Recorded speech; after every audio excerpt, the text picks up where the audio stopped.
Hello, প্রতিদিনটা বন্ধ করে দাও। পরে যে কথাটা আছে না, এটা বন্ধ করে দাও। এগুলো কাটো। একটা জায়গায় দাঁড়িয়ে এসে যে আলোচনার গুলির সম্মুখীন আমাদেরকে হইতে হইল, মানে আমাদের বলার মধ্যে একটা অর্থ আছে। বিষয় হইল গুরু শিষ্য পালা এবং শিষ্য কমই আছে, তাই না? তাহলে আমরা যে কয়জন গুরু, কয়জন খুব একটা বিকায়দের মধ্যে আছি। হ্যাঁ, আমি বলছিলাম তুমি যাদের জন্য পাপ করো, এই জায়গায় মনে হয় আমার মায়ের একটু রাগ হয়েছে। বলছিলাম বাবা মা ভাই বউ সন্তান এদের জন্যই তো পাপ করি। হ্যাঁ,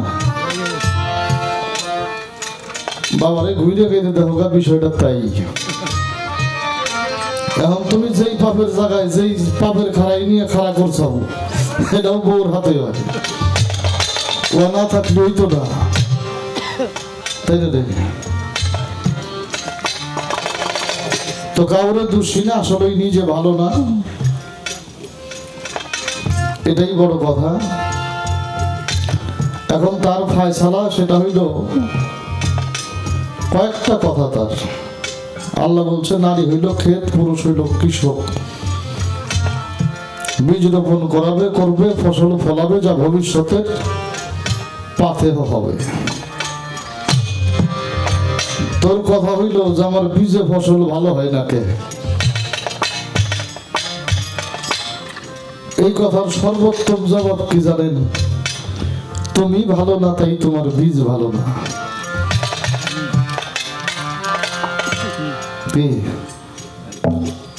তুমি যদি ভালো হইতো তাহলে তোমার বীজ ভালো হইতো। কথাটা ইন্ডিকেট হয়ে গেল না? মূল কথাটা হইল তুমি একজন ভালো মানুষের কাছে যাইয়ে আবাদ করা শেখো নাই, এই জন্য তুমি ভালো কৃষক না। আর তুমি ভালো কৃষক না বিধায় তোমার চাষের মধ্যে তো গ্যাঞ্জাম। আর যদি ভালো একজন চাষার কাছে যাইয়ে চাষ শিখে চাষ করতে, আমার মনে হয় না তোমার এই আমাদের মধ্যে তো ভেজাল হইতো।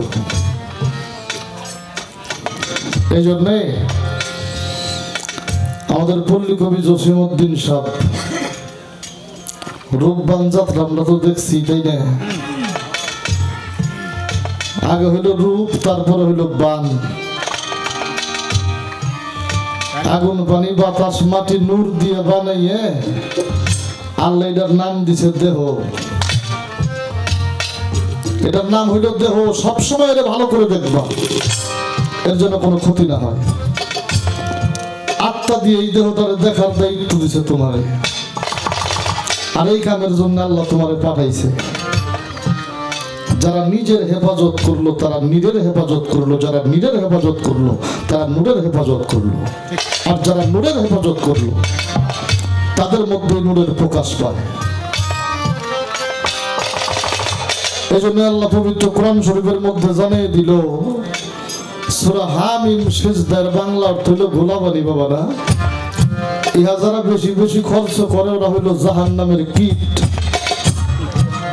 আর এই পানির হেফাজত যারা করে তারাই প্রকৃত মুমিন। এই যে আল্লাহ জানিয়ে দিল, তারপরেও তুমি যাই না হেফাজত করলা না, আওরা কাওরা বিছন বুনলা, নষ্ট করলা, ভালো ভালো ফসল হইল না, এর জন্য তুমি কারে দোষ দিবা? কাউরে দোষী করা যাবে না। এই জন্য রূপবান যাত্রার মধ্যে বলছে, তুমি যদি তোমার রূপকে বেঁধে রাখতে চাও একটা কাজ করতে হবে। আমরা পল্লী কবি জসিমউদ্দিনের একটা গানই শুনি এখানে। শিক্ষা দীক্ষা না লইয়া আগেই করেছে বিয়া, হাই রে বিনা খাইদে গোলাম হইছে, গাতির টাকা দিয়া রে মাঝি বাইয়া যাও রে, মাঝি বাইয়া যাও রে। অকুল কুলো দরিয়ার মাঝে তোমার ভাঙ্গা নাও রে মাঝি বয়া যাও রে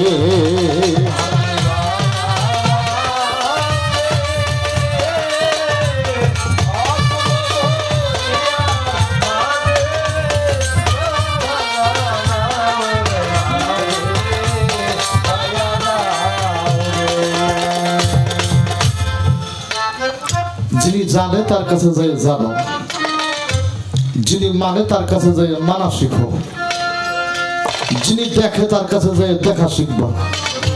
কি এজন্য গুরু কিন্তু একটা না,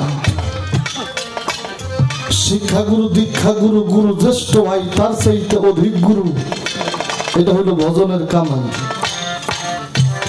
ভজনের কামাই কি? ভজন করে আমি আমাকেই পেয়েছি, আমি আর কাউকেই পাই নাই। এজন্য দলিল হইল মান আরাফা নাফসাহু ফাকাত আরাফা রাব্বাহু। যদি পারো ভালো একজন কৃষকের কাছে যাও। রামপ্রসাদ কি রাখলেন? সাদের মানব জমি রইল পতি আবাদ করিলেই ফল তো সদা। সাদের মানব জমি রইল পতি আবাদ করিলেই ফল তো সোনা। মনিরে কৃষি কাজ জানো না, মনিরে কৃষি কাজ জানো না।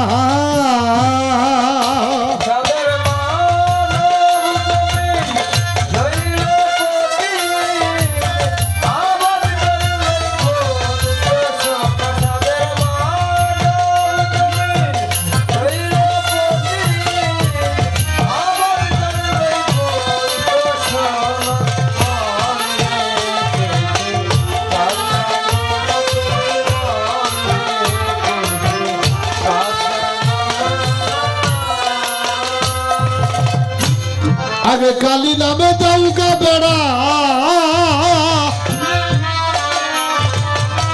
তোর ফসলে তো রূপ হবে না। জয় গুরু নামে দাউকা বেড়া,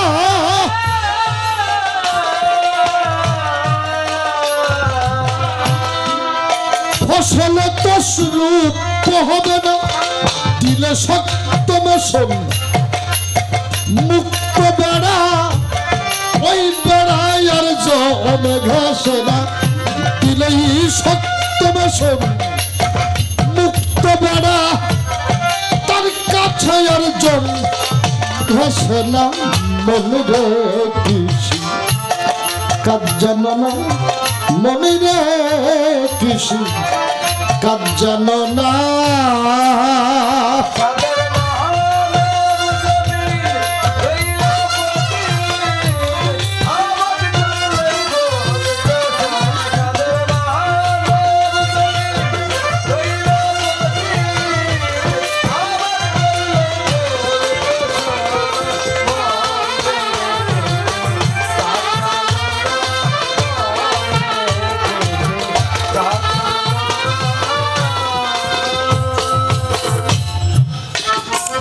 আপনাদের সাথে কথা কই, বড় বিশ্বাস না, খাজা বাবা বাবা না,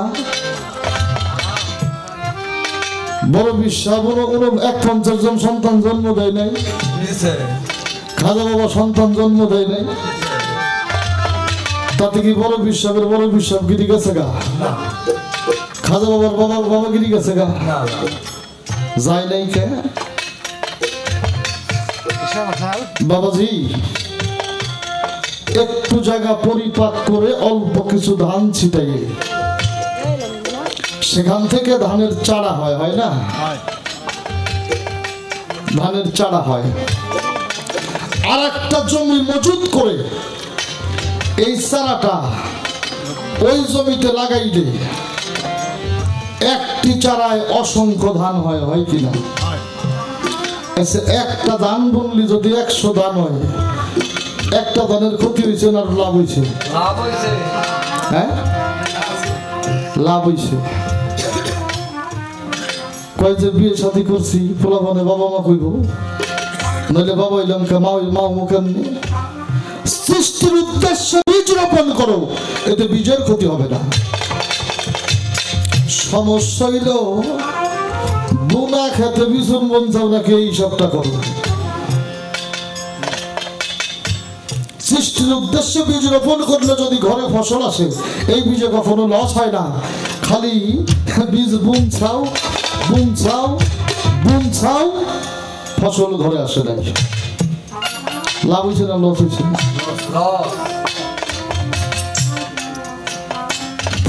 এই জায়গায় বিকায় দেয়। 1000 সন্তান জন্ম দিয়ে আল্লাহর ওলি হওয়া যাবে। প্রত্যেকটা সৃষ্টিতে যদি ফসল ঘরে আসে, এর নিদর্শন হইল বড় পীর আব্দুল কাদের জিলানী রহমতুল্লাহ আলাইহি। 49 জন সন্তান জন্ম দিয়ে উনি আল্লাহ শুধু ওলি না, দাস্তাগীর, যার পাও পৃথিবীর সকল পীরের কাঁধে। এজন্য বলি সময়ে সবুজ রোপণ করো, যেন ফসল ঘরে আসে।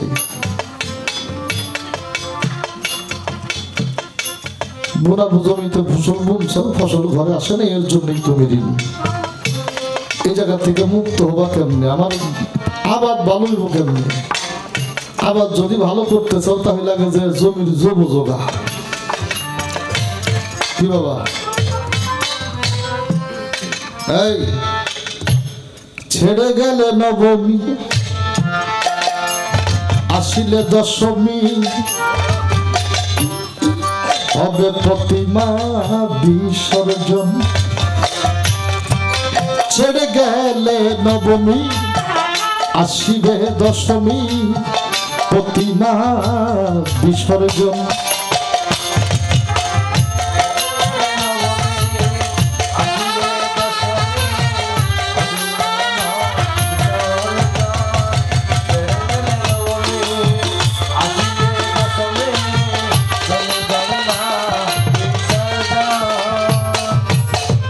এগুলো বুঝি,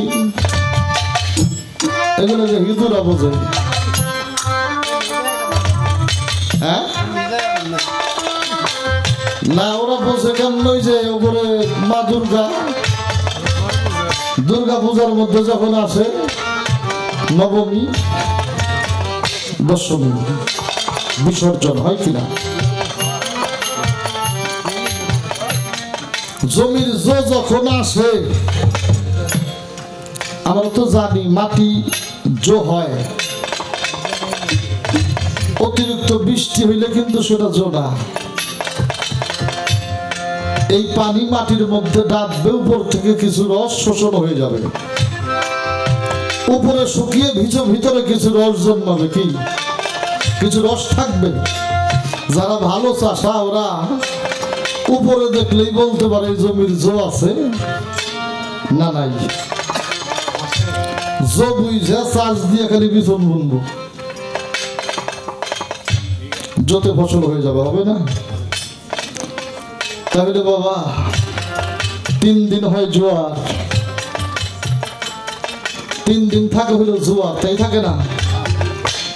আর 7 দিন পুত পবিত্র হইতে লাগে, তাই তো লাগে? তাহলে 7 আর 3 কত হয়? 7 আর 3 10। ছেড়ে গেলে নবমী, আসিবে দশমী, প্রতিমা বিসর্জন। ছেড়ে গেলে নবমী, আসিবে দশমী, প্রতিমা বিসর্জন।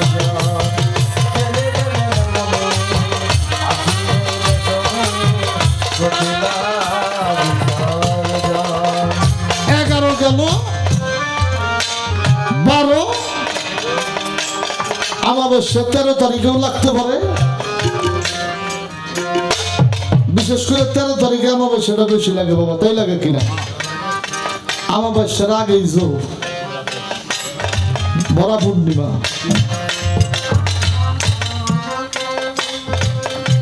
ভরা পূর্ণিমা। সৃষ্টির দিন হইল একটা, তোমার তো বাবা দিনে 60 রাইতে জান থাকার যাই, হ্যাঁ? তাহলে তোমার সৃষ্টি ভালো হয় কি করে?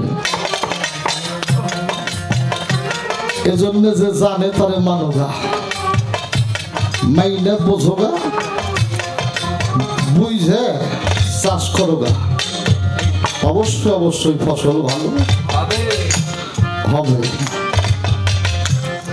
12:30 করে একটা গান গাই।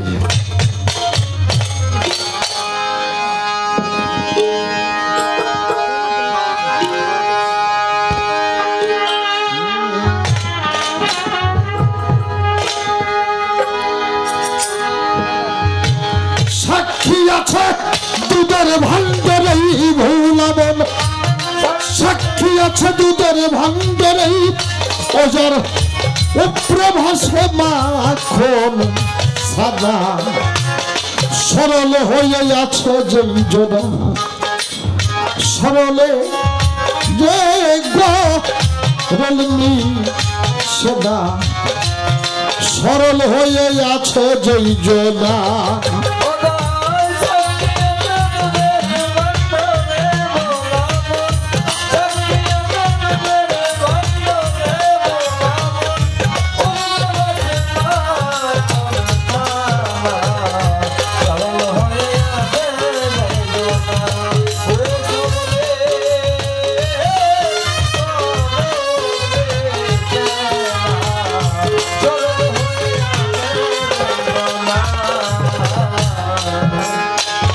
যে মানুষটা সরল মানুষ হয়ে যায় তার আর ওই গরলে কখনো পায় না।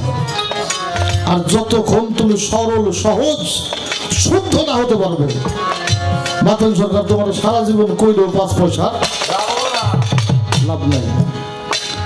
তাই সাধক কি রাখলেন, জেনে লৌগা পীরের কাছে সাপের মাথায় ব্যাং আসতেছে, তবু সাপে মাথা নাড়ে না, পাগল মন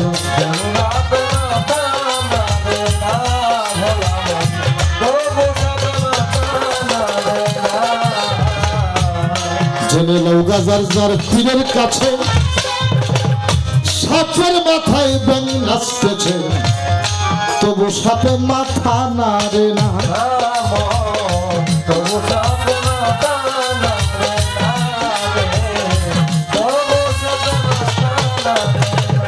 পাগল নিশ্চয় সাপের আগে সেই রুজা নেই ভোলা বল,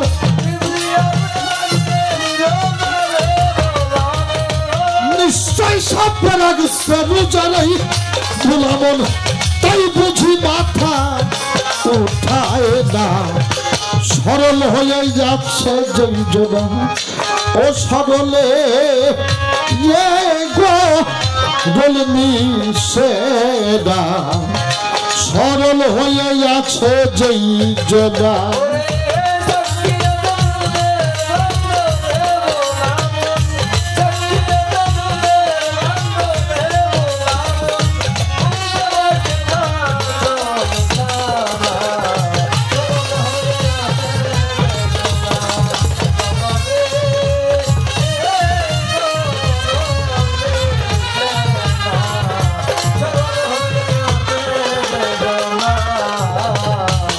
পদ্ম পুষ্প জলে ভাসে অতিশয় মনের উল্লাসে, পদ্ম কুন্দিন জলে মিশে না, পাগল মন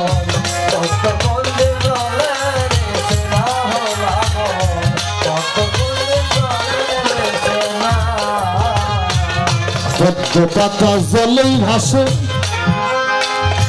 অতিশয় মনের উল্লাসে, পদ্ম কুন্দিন জলে মিশে না, ও যার কেমন নদীতে চর পইরাছে নেই ভোলা বল,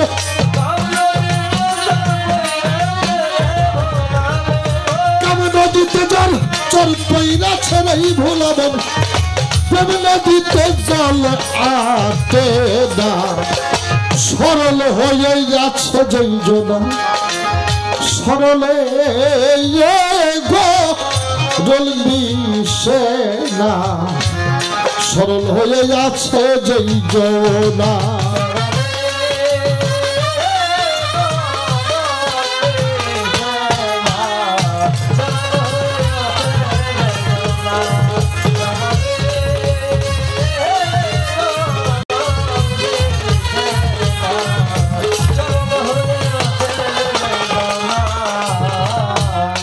খালেক দেওয়ান ভেবে বলে ভজ পীরের চরণে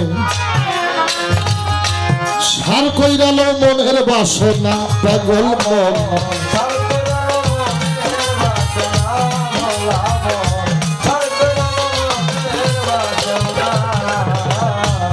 খালেক দেওয়ান ভেবে বলে ভজ গুরুর চরণে সার কইরাল মনের বাসনা তোমার গোনার দিন ফুরাইয়া গেল নেই সুজন গোনার দিন ফুরাইয়া গেল নেই সুজন দিন গেল দিন আর পাই বানা খালেক দেওয়ান ভেবে বলে ভজ গুরুর শ্রীচরণে সার কইরাল মনের বাসনা গোনার দিন ফুরাইয়ে যাবে সুজন এই যে দিন যাইতেছে দিন আর পাওয়া যাবে না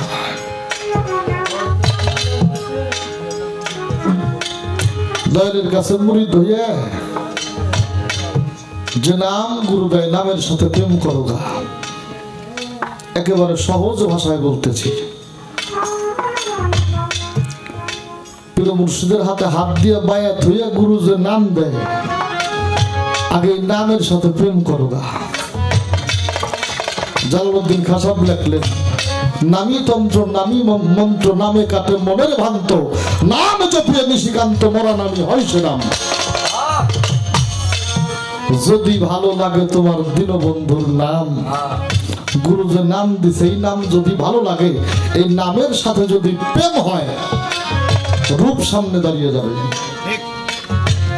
এই রূপ সামনে দাঁড়িয়ে যাবে লালন ফকির কি বললেন রূপ কাষ্টারি নৌকা খাবি নাই ডুবার ভয় পারে কে যাবি নবীর নৌকাটায় যে রূপ সামনে দাঁড়িয়ে যাবে এই জন্য খালেক দেওয়ান সব লিখলেন খালেক দেওয়ান ভেবে বলে ভজ গুরুর শ্রীচরণে সার কইরাল মনের বাসনা পাগল মন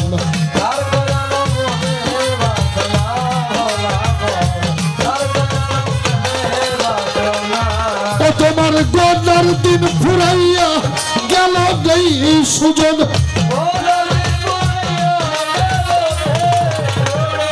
গোনার দিন ফুরাইয়া গেল নেই সুজন দিন গেল দিন আর পাইবা না সরল হয়ে আছে যেই জনা সরলে গোল মিশে না সরল হয়ে আছে যেই জনা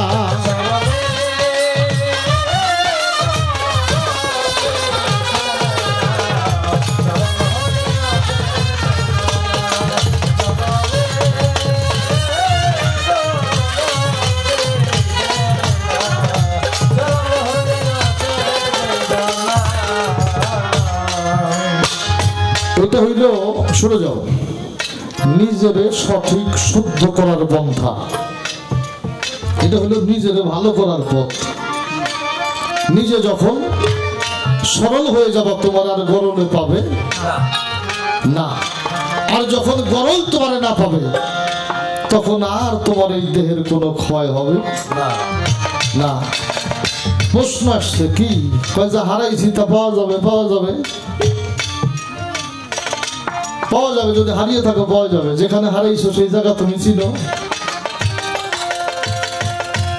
আমার কথা কিন্তু রাগ করেন না এখানে গানে আসছি মনের ভুলে বেহালাটা রেখে চলে গেছি হ্যাঁ মনের ভুলে বেহালা রেখে চলে গেছি বাড়ি যায় গাড়ির থেকে নামার পরে দেখলাম বেহালা নাই তো আমাদের গাড়ির থেকে তো বেহালা পড়ে যাওয়ার কোনো সিস্টেম নেই তাহলে নিশ্চিত আমরা জালাল বাবার দরবারে বেহালাটা রেখে আসছি দরবারে যদি ফোন দিয়ে কইছে বাবা আমি তো বেহালাটা মনের ভুলে রেখে আসছি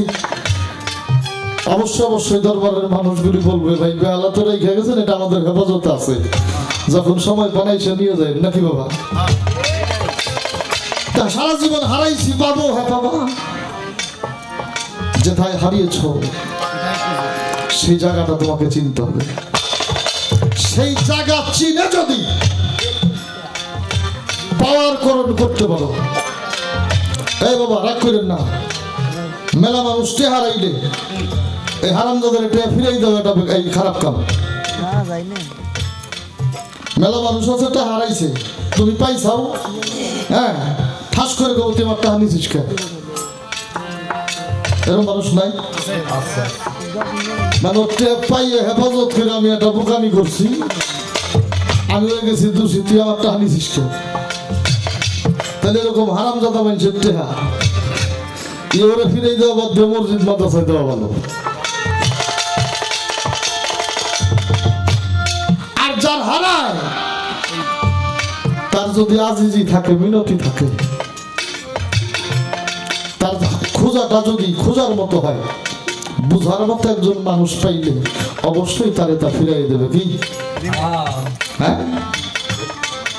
তার আগে প্রশ্ন, বউ, স্ত্রী, সহধর্মিনী, অর্ধাঙ্গিনী, নিগুর সাথী তুমি কোন দাঁড়িয়ে থাকো?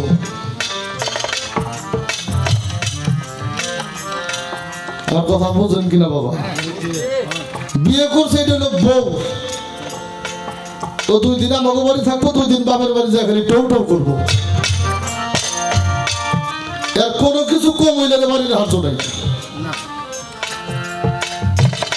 এজন্য হারাইছো যে জায়গায়, সেই জায়গাটা পাওয়ার জায়গা কিনা আগে ভালো করে এই জায়গাটা ঠিক করবা। আর একটা হলো স্ত্রী, ওটা হলো তোমার খাওয়ার মিস্ত্রি, সারা জীবন খাওয়াই ওর পেট ভরাই পারবো না, ওর খাই খাই ফুরাইব না। আর একটা হলো সহধর্মিনী, ধর্ম করতে যাওয়া তোমার আগাই দেবে। আর একটা হলো অর্ধাঙ্গিনী। অর্ধাঙ্গিনী বোঝেন?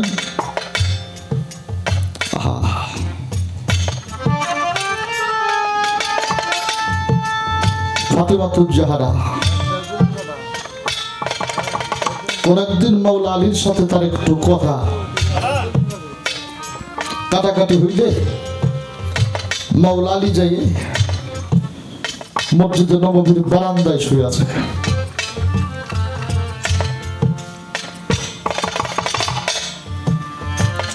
আল্লাহ রাসূল প্রত্যেক দিন ভোরবেলায় মসজিদে নববীর বারান্দায় এসে বসতেন, আলী আর ফাতেমার ঘরের দিকে তাকিয়ে থাকতেন। কেন থাকতো জানেন? দেখতো রহমতের ফেরেশতাগুলি ওই ঘর থেকে আনন্দ করতে করতে, উল্লাস করতে করতে বেরিয়ে যাইতেছে। হুজুর পাকের খুব আনন্দ হইত। তো হঠাৎ করে দেখলো একদিন রহমতের ফেরেশতাই ঘর থেকে বেরোয় না। উনি ভোরবেলায় যাই মায়ের দরজায় দাঁড়াইলেন, ডাক দিলেন, মা কি ঘরে আছেন? বললো বাবা ঘরেই তো আছি। জিজ্ঞাসা করল আলী কোথায়? বললো বাবা খালি তো ঘরে শোয় নাই। কেন? বললো আলীর সাথে আমার একটু কথা কাটাকাটি হয়েছে তো এই জন্যে। আমার নবীজি 2টা চোখের পানি ছেড়ে দিয়ে বললো মা কি করেছেন? আপনি এত বড় অন্যায়টা করতে পারলেন? বলে বাবা জানতে চাই তুমি এত আবেগী কেন? ডেকে ডেকে বললো জানো তাহাজ্জুদের সালাত শেষ হয়ে গেলে আমি এসে মসজিদে নববীর বারান্দায় বসে বসে তোমার ঘরের দিকে তাকিয়ে থাকি। রহমতের ফেরেশতাগুলি ঘর থেকে বেরিয়ে যায়, মারহাবা মারহাবা করতে করতে আনন্দ পাই। আর আমার মালিককে ডেকে ডেকে বলি আমার মা কত সুখে আছে। আর আজকে আপনার ঘরে রহমতের ফেরেশতা প্রবেশ করে নাই। জ্ঞানী মানুষ বুঝতে দেরি হয় নাই, দৌড়াইয়ে মসজিদে নববীর বারান্দায় চলে গেছে আমার মা। জোর হাত করে বললো ক্ষমা করে দাও, আর আমার দিয়ে এমন ভুল হবে না। কি এরা হইল সহধর্মিনী। ভাবা বেগে বাবাকে জিজ্ঞেস করেছিল, বাবা আমি তো জান্নাতি নারীদের সর্দার হব না? বলছিল হ্যাঁ। বললো আমি যদি সর্দার হই আমার তো জান্নাতের উচ্চ মাকাম। ও বাবা আমার সাথে কেউ জান্নাতে যাবে এমন কেউ আছে? আমার নবীজি বলেছিল আছে। বলে কে? বলো এই যে মরুভূমিটা দেখা যায়, এই মরুভূমির মধ্যে একটা মানুষ বাস করে,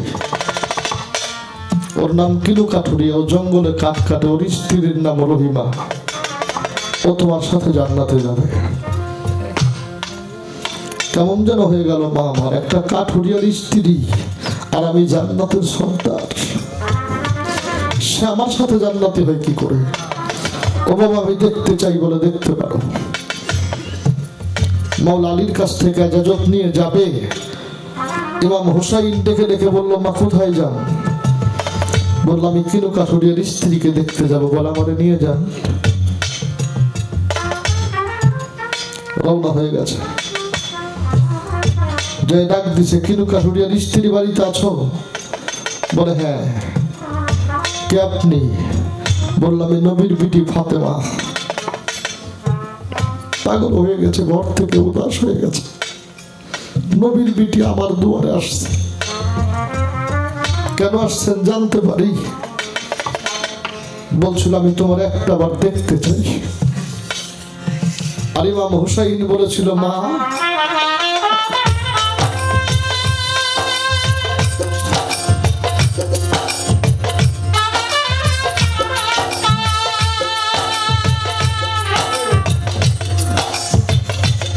ওমা তুমি কি এই বাড়িতে আসছো?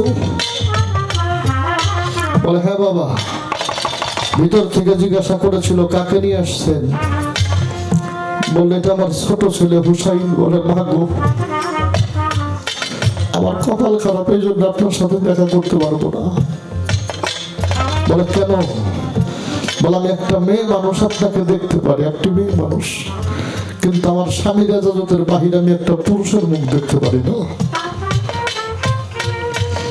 চলে গেছে। পরের দিন আসবে, হাসান আসছে সাথে, একই কথা বলছে। তৃতীয় দিন কাউকে নিয়ে আসে নাই, একাই আসছে। ও মাসকে একাই আসছে। বলে ভিতরে আসেন। ভিতরে ঢুকছে, ঢুকে দেখে একটা ফিরা, এক ঘটি পানি, একটা দড়ি, একটা লাঠি। জিজ্ঞাসা করো মা এখানে পানি, ফিরা, দড়ি, লাঠি কেন? দুইটা চোখের পানি ছেড়ে দিয়ে বলে মা মালিক একটা মানুষের দাসত্ব করার জন্য আমাকে নির্বাচিত করেছে, আমি সেই মানুষটার দাসত্ব করি। দরিদ্র মানুষ তো বনে কাঠ কাটে, কাঠ কেটে সারাদিন পরে কাঠের বোঝাটা যখন মাথায় করে নিয়ে আসে, আমি দেখি তার সুন্দর চেহারাটা মলিন হয়ে গেছে। আমি দৌড়াই যাই, ধরে তার কাঠের বোঝাটা নামাই, তার এই ফিরার মধ্যে বসতে দেই। আমি আমার নিজ হস্তে তার দুইটা পাও ধোয়াই, তার হাত ধোয়াই। বলে দড়ি লাঠি দিয়ে কি হয়? বলে আমার খেদমতে যদি কোনো ত্রুটি হয় আর তার যদি রাগ হয়, এই জন্য লাঠি রাখছি, হাত দিয়ে মাইরে যেন হাতে ব্যথা না পায়। হাত দিয়ে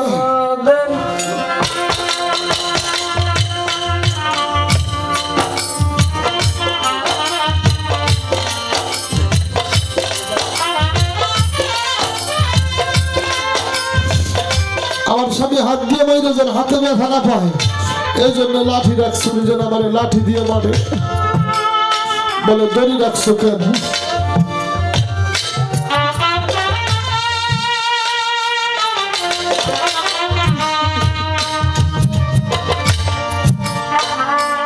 বলে এই জন্যই দড়ি রাখছি, আঘাত পেয়ে তো আমি ছুটাছুটি করতে পারি, দৌড়াইতে পারি, আমারে মারতে তার যেন কষ্ট না হয়, দড়ি দিয়ে যেন আমার হাত পা বেঁধে দেয়। তাই তো বাংলার ভাবুক আব্দুল রশিদ সরকার লিখেছেন, বিয়ে করলে বউ পাওয়া যায়, ওরে একজনের নিগুর সাথী মিল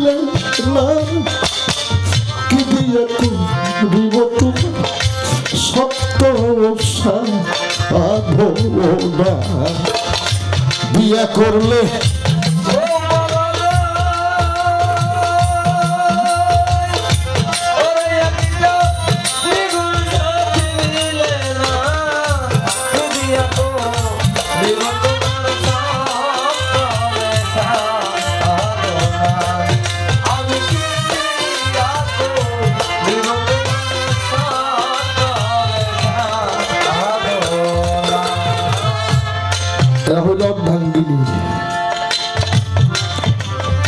সাধন সঙ্গীকে হয় জানেন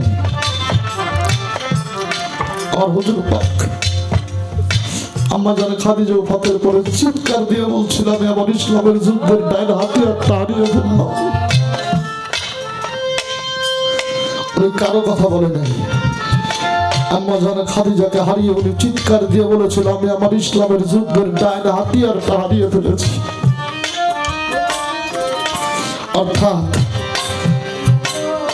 আল্লাহ রসুল কখনো কোথাও গেলে সেটা রাত হোক দিন হোক যতক্ষণ পর্যন্ত বাড়িতে আসতনি ততক্ষণ রাস্তার দিকে তাকিয়ে থাকতো কখন যেন আমার বন্ধু আসবে। এরা হলো সাধন সঙ্গী। এই জন্য বাবা বুঝতে হবে তুমি কারে নিয়ে ঘর করো, কারে নিয়ে ঘর করো। যে ঘরে বসবাস করে ঘরটা যদি গুরু চিন্তার ঘর না হয় মুক্তি পাবে না। এই জন্য তরিকতের মানুষ যারা পায়ে হাত দিয়ে বলি আপনারা চেহারা দিকে বিয়ে করেন না। এমন একটা মানুষ বিয়ে করবেন হয়তো অর্ধাঙ্গিনী নয়তো সাধন সঙ্গী,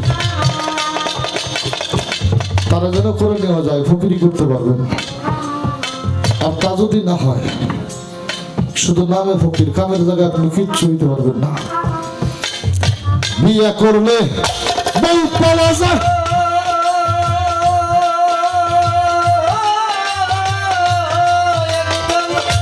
নিগুর সাথী মিলে না কি দিয়া করিব তোমার সত্য সাধনা।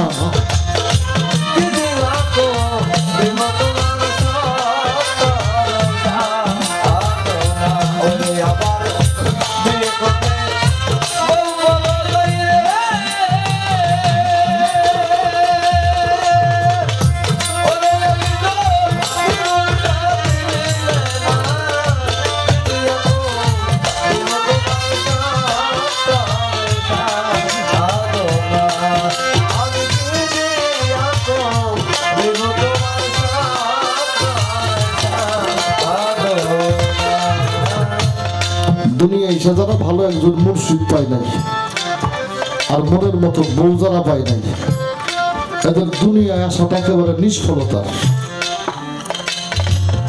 এরা দুনিয়া এসে কিচ্ছু পায় না। তাই বলি ঘরের মানুষটা যদি সাধন সঙ্গী পায়, সেখানে যদি হারিয়ে থাকো অবশ্যই খুঁজলে পাবে। আর যদি সব বউ হয় স্ত্রী হয় লাভ নাই। হে কোন গলি তারাই খেয়েছে আর তুমি কোন গলি তারাই চাও, গলি খুঁজে পাবা না, তুমি মাল পাবা কনে। মিথ্যা কথা বললাম। হে বেন কোনে আড়াইছ আর তুমি বেন কোনে আড়াইছ। আর যদি সাধন সঙ্গী পাও, কালু সভা বলছে কে আসতে মজা ডুবতি যাতে জলের নিচে পাবি রে কঠিন শহর,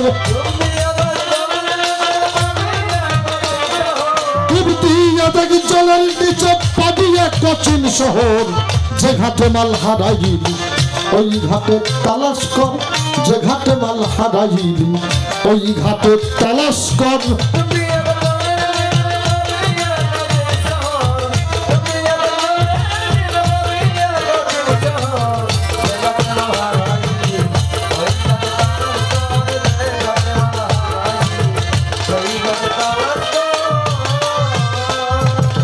পদ্মা নদীর ঢেউ দেখিয়া কেন রে মন করিস সুদর, পদ্মা নদীর ঢেউ দেখিয়া কেন রে মন করিস সুদর। গুরু নাম সম্বলে ঘাটে গিয়া ঘাটে গিয়া ভক্তি দিয়া নেমে পর যে ঘাটে মাল হারাইলি ওই ঘাটে তালাশ কর যে ঘাটে মাল হারাইলি ওই ঘাটে তালাশ কর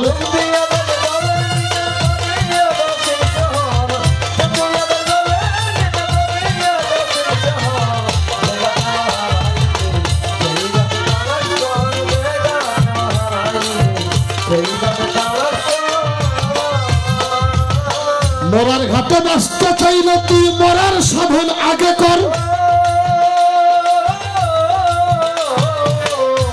মরার ঘাটে বাঁচতে চাইলে তুই মরার সাধন আগে মর পাগলের যেই মরণের আগেই মরে যেই মরণের আগেই মরে বেটা তার কি মরার আছে ডর যে ঘাটে মাল হারা বিরক্ত করতেছে আপনাকে মরার ঘাটে বাঁচতে চাইলে মরার সাধন আগে কর মতো কাবলা আনতাম মাউত মরার আগে মরো মতো কাবলা আল এনে মাউত মরার আগে যারা মরে আর কোনদিন মরবো না কোনো জায়গায় ওরা মরবো না সাধক তার গানের মধ্যে লিখলেন কি মরার ঘাটে বাঁচতে চাইলে মরার সাধন আগে কর যে মরণের আগে মরে তার কি মরার আছে না যে মরছে আবার মরার ডর কি লালন ফকির ফকিরি করে এশিয়া মহাদেশ ভারতবর্ষ 3টা পতিতালয় প্রতিযোগিতায় যারা সুন্দরী এখন তো ফিরগিরি ফকিরি করা খুব সহজ তাই না বাবা হ্যাঁ আগে কি এত সহজ ছিল কেমন ফকির লালন পরীক্ষা করতে হবে 4টা পতিতালয় থেকে যারা প্রতিযোগিতায় সুন্দরী নারী তাদেরকে সাইজির কাছে পাঠিয়ে দেওয়া হয়েছে সাইজির ঘরের মধ্যে ঢুকে গেছে ডেকে ডেকে কয় মা তোরা কারা কয় খবরদার মা কবির তুই নাকি ফকির কিসের ফকির তুই বললো বাবা আমি তো আমার ফকির কই না মানুষ আমার ফকির কয় ওই জন্যই তো দেখতে আসছি কেন তোরে মানুষ ফকির কয় উলঙ্গ করে এমন কোন খারাপ আচরণ নাই তারা লালন ফকিরের সাথে করে নাই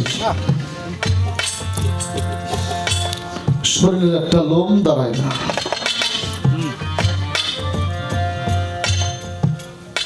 সর্বশেষ তাদের যত কায়দা শেষ হয়ে গেল লালনের মধ্যে কোনো পুরুষাঙ্গ খুঁজে পাওয়া যায় না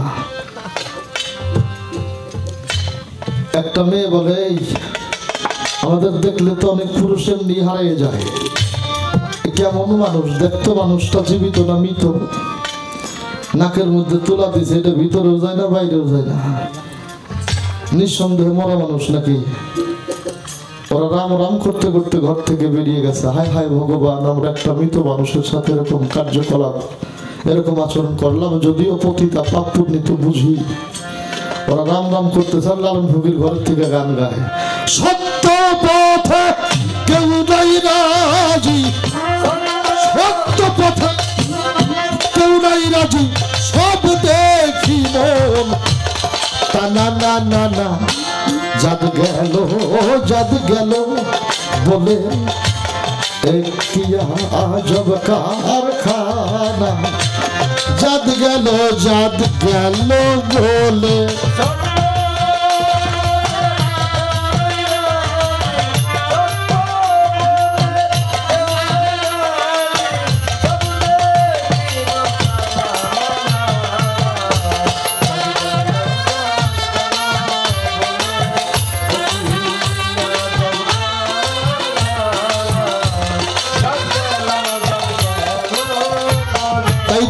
ফকির বললেন কি মরার ঘাটে বাঁচতে চাইলে মরার সাধন আগে কর যে মরণের আগেই মরে যে মরণের আগেই মরে বেটা তার কি মরার আছে ডর যে ঘাটে মাল হারাইলি ওই ঘাটেই তালাশ কর যে ঘাটে মাল হারাইলি ওই ঘাটেই তালাশ কর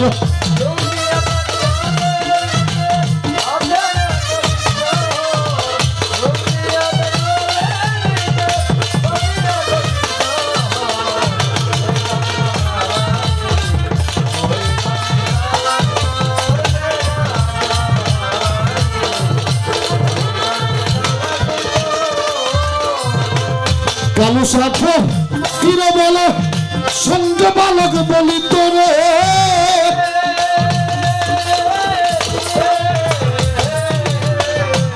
সৈয়দ কালু শাহ ফকিরে বলে সঙ্গে বালক বলি তোরে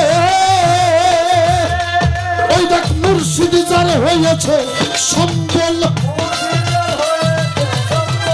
গুরু যার হয়েছে সম্বল তার পরের ঘাটে কিসের ডর যে ঘাটে মাল হারাইলি ওই ঘাটেই তালাশ কর যে ঘাটে মাল হারাইলি ওই ঘাটেই তালাশ কর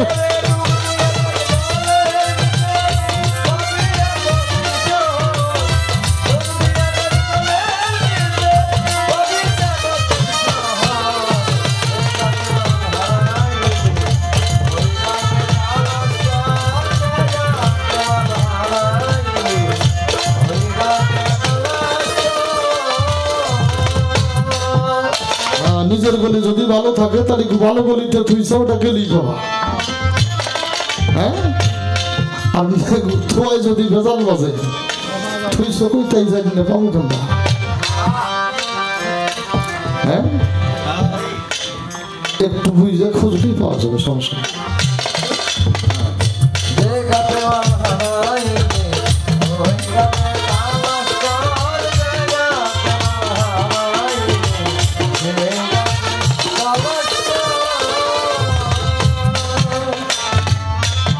প্রত্যেকটা বিষয় জাহের বাতেন আছে বাবা আছে না 13 ফরজ করে জীবনটাই শেষ দিলাম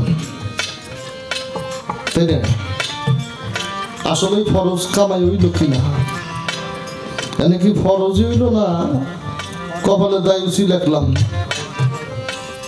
এইটাই ভালো করে জানা হয়নি হিসাব দিতে হবে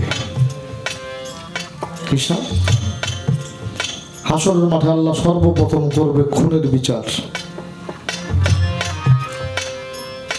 বাতেন সরকার কাউরে মারছে 12 বছর 14 বছর সারা জীবন নইলে ফাঁসি এক গরু 2 বার জবাই হয় না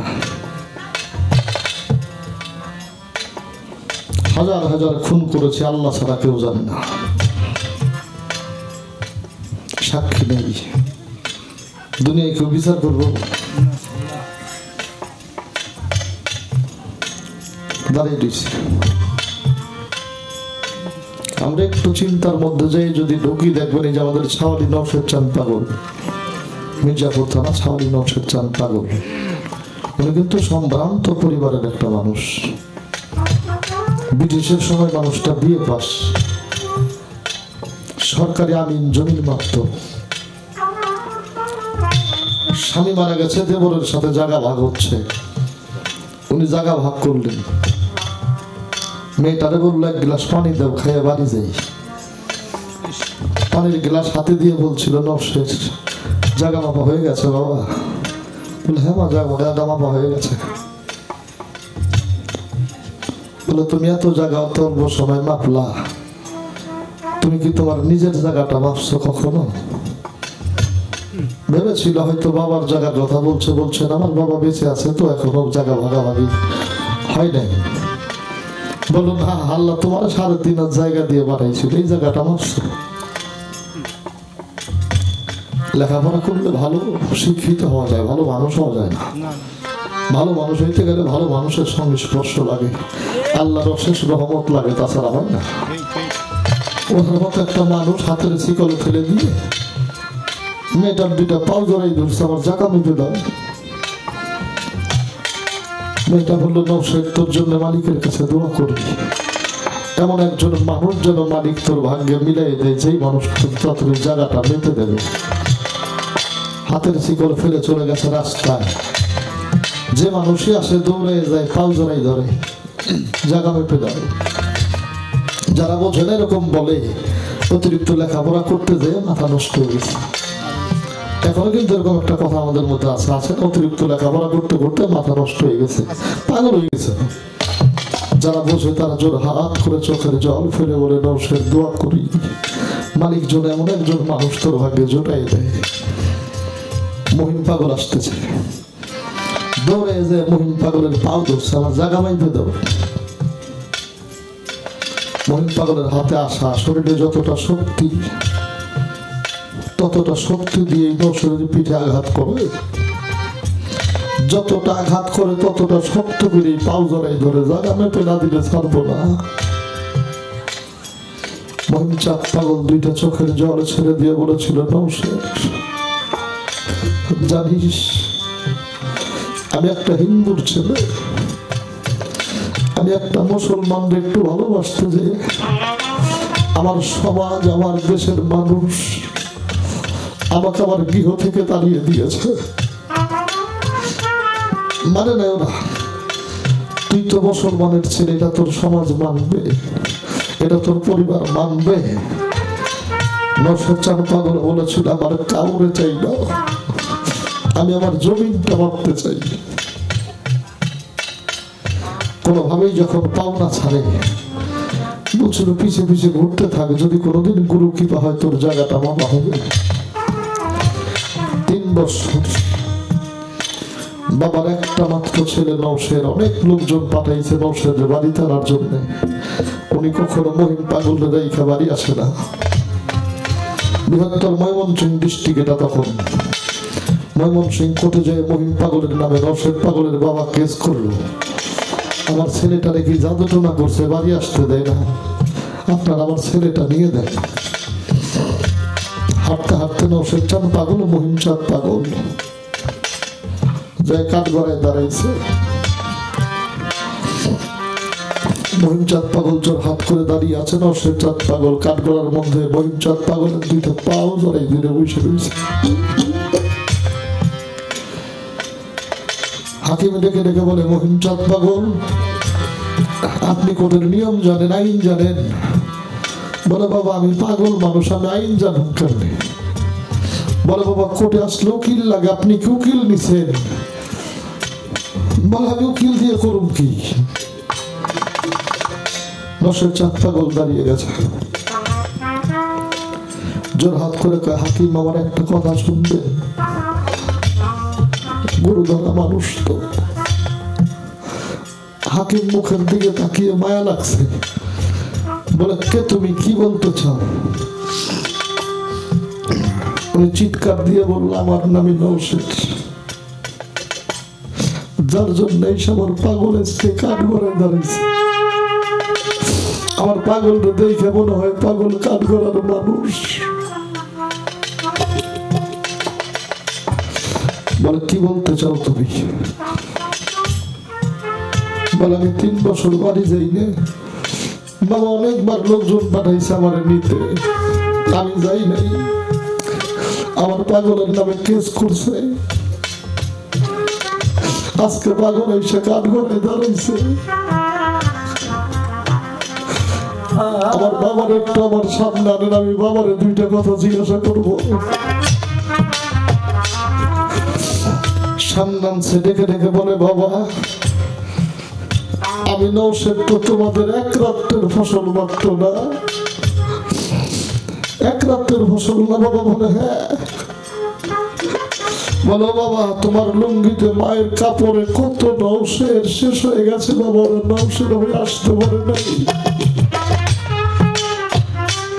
তুমি কি কোনোদিন তাদের খোঁজ নিছ? তারা কেমন আছে, কোথায় আছে, কার কাছে যাই বিচার চাইছো বাবা? তারা কোথায় আছে, কেমন আছে? হাকিম কলম কামড়াইতে কামড়াইতে কলম ভেঙে ফেললেন। নৌসের পাগল দেখে দেখে বলে, বিচারের রায় দিয়ে দেন। হাকিম চিৎকার দিয়ে বলল, এই বিচারের রায় দিতে পারবো না। বলে, কেন পারবেন না? হাকিম কেঁদে কেঁদে বলে, এই বিচারে বসে কত খুনের রায় ঘোষণা করেছি, আজকে বুঝলাম আমি নিজেই না কত কোটি খুনের আসামি। আমি নিজে অপরাধী, আর একজনের বিচার কি করে করলাম? আমি তো বিচার বসি না, কোনোদিন বসবো না। আর এই বিচার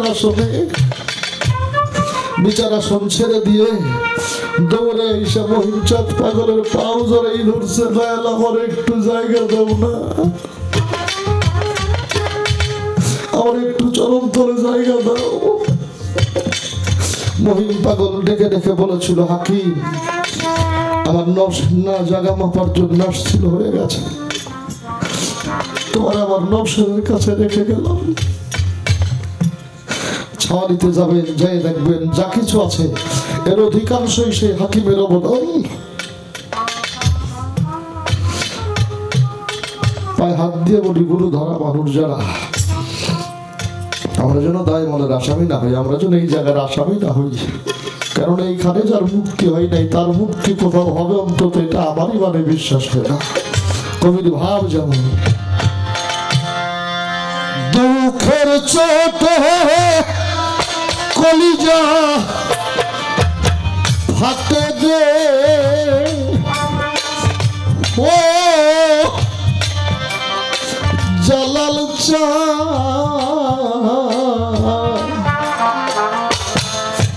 ওরে জ্বালা সহে নাই তোরে, ওরে জ্বালা সহে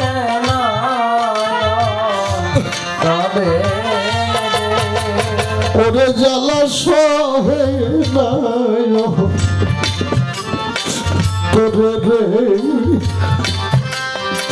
কি দাগলা গাইলি রে অন্তরে, দিন বন্ধু রে, কি দাগলা গাইলি রে অন্তরে,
যারা মুর্শিদ ভালোবাসে, আজকে আমরা জালাল চাঁদের দরবারে এসেছি। আহা, সবকিছুই তো পড়ে আছে, যার জন্য এসেছি সেই মানুষটাই আর সামনে দাঁড়িয়ে কোনো কথা বলবে না। যে মানুষটা আসার পথে তাকিয়ে থাকতো, আসলে সামনে দেখে বলতে তো দেরি করে আসলা কেন, কোনদিন তার সাথে আর এই দেখাটা হবে না। মুর্শিদ হারা ভক্ত, বাবা হারা সন্তান, এরা বন্দি খাঁচার ময়না পাখি। সদাগর খাঁচায় ভরে ময়না পাখি বসে সৌদা করার জন্য যাবে, বাড়ির সবাইকে ডেকে ডেকে বলে সৌদা করার জন্য যাব, তোমাদের কার কিছু লাগবে, যার যেমন ভালো লাগলো চাই দিল। সদাগর ভাবে আমার বাড়িতেই তো ময়নাটা থাকে, দেখিও কিছু চাই কিনা। যে ডেকে ডেকে বললো, ময়না সৌদা করার জন্য যাব, সবাই সবকিছু চাইলো, তুই কিছু চাবি না। ময়না দুটি চোখের জল ছেড়ে দিয়ে বলে, সদাগর কিচ্ছু চাবো না। বলে, একটা কিছু চা। বলে, আমি যদি তোমার কাছে কিছু চাই, আমি তোমাকে বলি 3 বছর তোমার খাঁচায় বন্দি।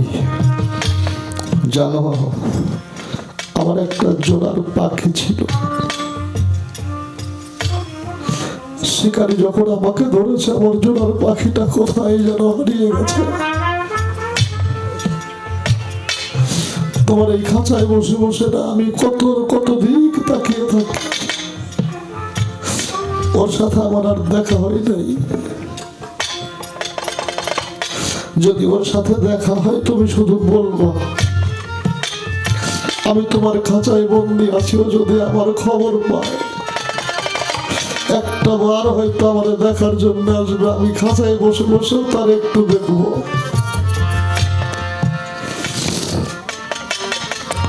সদাগর ভারাকান্ত একটা হৃদয় নিয়ে চলে গেছে ব্যবসা বাণিজ্য করে। আসার পথে নদীর পারে জাহাজ ভিড়াইয়ে বিশ্রাম দেবে। অনেক ময়না পাখি জোড়ায় জোড়ায় বসে আছে, একটা ময়না একা কাঁদে। সদাগর ডেকে ডেকে জিজ্ঞাসা করে, ময়না সবাই জোড়ায় জোড়ায় বসে কথা বলে, তুই একা কাঁদিস কেন? ময়না ডেকে ডেকে বলে, সদাগর ওদের তো জোড়া আছে, তাই ওরা জোড়ায় জোড়ায় বসে আলাপ করে। জানো আজ থেকে 3 বছর আগে না এক শিকারী আমার জোড়ার পাখিটা নিয়ে গেছে। আমি কত জায়গায় ওরে খুঁজি, ওর সাথে আমার আর দেখা হয় না। সদাগর হাসে, বলে হাসো কেন? বলো ময়না হয়তো তোর সেই জোড়ার পাখিটাই আমার খাঁচায় বন্দি। ময়না চিৎকার দিয়ে তার পানটা হারিয়ে ফেলছে। আমার বন্ধু না জানো কত কষ্টে আছে। সদাগর কেমন যেন হয়ে গেছে। বাড়িতে যাই সবার সাথে সাক্ষাৎ করে হাঁটতে হাঁটতে ময়নার সামনে যাইতেছে। ময়নারে ডেকে ডেকে বলে, ময়না ও ময়না আমি তোর ছেড়ে দেব। বলে না, আমি তো তোমার কাছে মুক্তি চাই নাই, আমার বন্ধুর সাথে তোমার দেখা হয়েছে। সদাগর বলে, হয়েছিল। ময়না চিৎকার দিয়ে কয়, বন্ধু কেমন আছে? বলে, জানিস তোর কথা যখন তারে বলছি না, চিৎকার দিয়ে তার পানটাই হারিয়ে ফেলেছে। ময়না চিৎকার দিয়ে কয়, তুই আমারে মুক্ত করে দিলে আমি কার কাছে যাব? আমি মুক্ত হয়ে যার কাছে যাব সেই তো আমারে রেখে চলে গেছে। মুরহারা ভক্ত, মুর্শিদ বাবা মহারা সন্তান, এদের আর যাওয়ার কোনো জায়গা নেই। তাই কবি বললেন, একে তো রীতের জ্বালা ও জালাল চান, আরেক জ্বালা তোর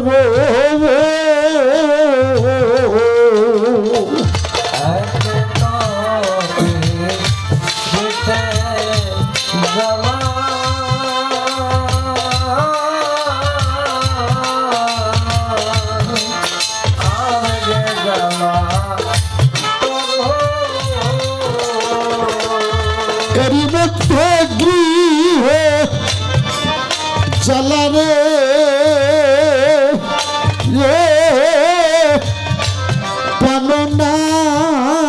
পাননাথ, এত জ্বালা সইব কেমন করে রে?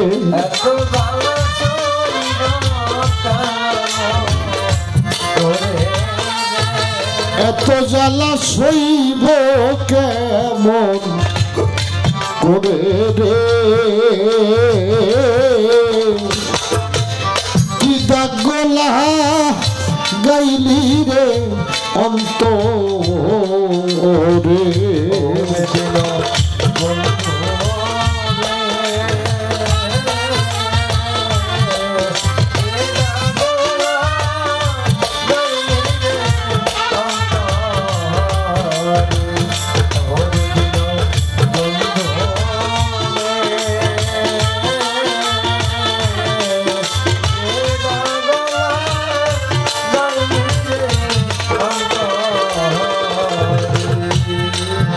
বনের মাঝে লাগলে রে আগুন দেখে সর্ব লোকে বনের মাঝে লাগলো আগুন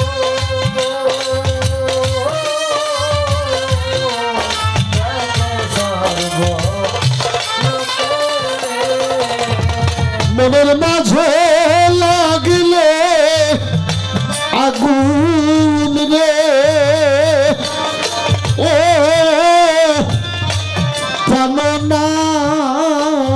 প্রাণনাথ ওরে কাউরে দেখানো না যায় রে আগুন কাউরে দেখানো না যায় রে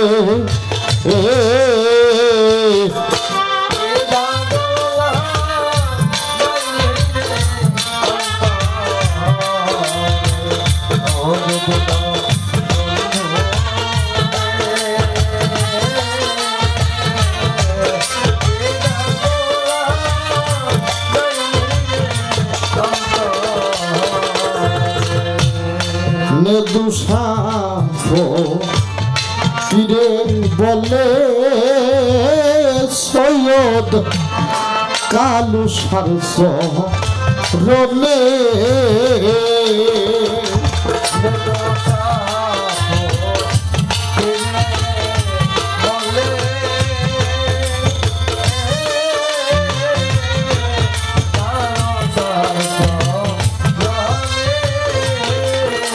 নেদুসাফো কিরে বলে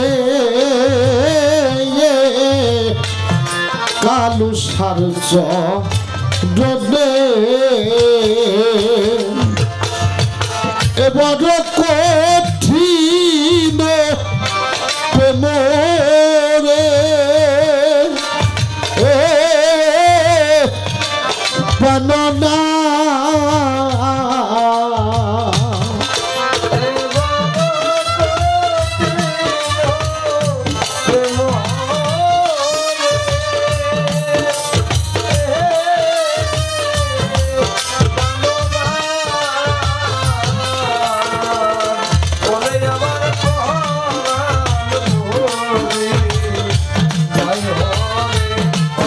আমার পরাণ বুঝি যায় রে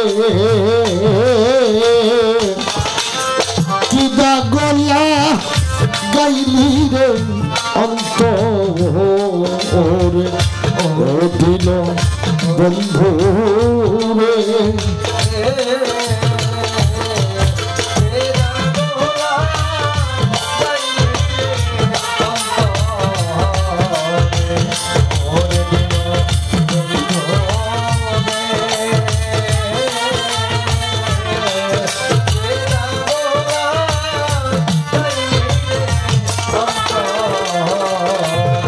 দুঃখের সত্যে কলিজা ফাটে রে ও জালাল চান ওরে জালা সহে নায়ন তোরে এত জালা সহে নায়ন তোরে রে কি গাগল গাইলি রে অন্তরে দীনবন্ধু রে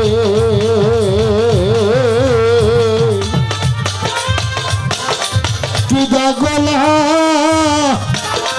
গাইলি রে অন্তরে